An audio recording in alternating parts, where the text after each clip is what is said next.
প্রিয় দর্শক, আপনারা জানেন যে আগামী 12 তারিখ ফেব্রুয়ারি ত্রয়োদশ জাতীয় সংসদ নির্বাচন। এই নির্বাচনে আমরা একজন যোগ্য এবং ভালো লোককে চাই। এই জন্য আমরা স্থানীয় একজনকে জিজ্ঞেস করি যে উনি আসলে কেমন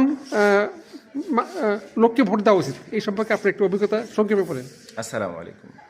আসলে আমি চাই একজন দিনদার, যে কারো টাকা মেরে খাবে না, যে চাঁদাবাজি করবে না, যে মানুষের বিপদ আপদে মানুষের পাশে দাঁড়াবে, এরকম একজন লোক আমাদের সংসদে আসুক, এমপি হিসেবে নির্বাচিত হোক। আচ্ছা, আপনাকে তো অসংখ্য ধন্যবাদ। আমরা আরেকজন অবসরপ্রাপ্ত পুলিশ কর্মকর্তা, আমরা ওনার একটু কথা শুনতে চাই।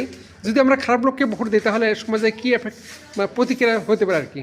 যদি কোনো খারাপ লোক ভোটে পাশ করে সেক্ষেত্রে আপনার মানে জানার মধ্যে কি সমাজে কী কী ক্ষতি হতে পারে, এরকম একটু বলেন।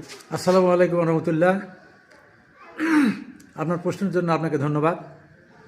আমরা যদি 12 তারিখে যদি গেলে আমরা জাতীয় নির্বাচনে একজন খারাপ লোককে ভোট দিয়ে নির্বাচিত করি, তাহলে আমাদের সমাজের ভিতর অনেক প্রকার বিরূপ ঘটার সম্ভাবনা আছে। যেমন চুরি, ডাকাতি, রাহাজানি, ছিনতাই, মানে একে অপরের হক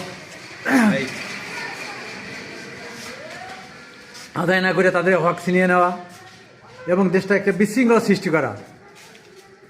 এই জন্যে আমরা চাই একজন সৎ নির্ভীক লোককে আমরা ভোট দিয়ে নির্বাচিত করি। এটাই আমাদের কামনা আর কি। আসসালামু আলাইকুম। আপনাকে অনেক ধন্যবাদ।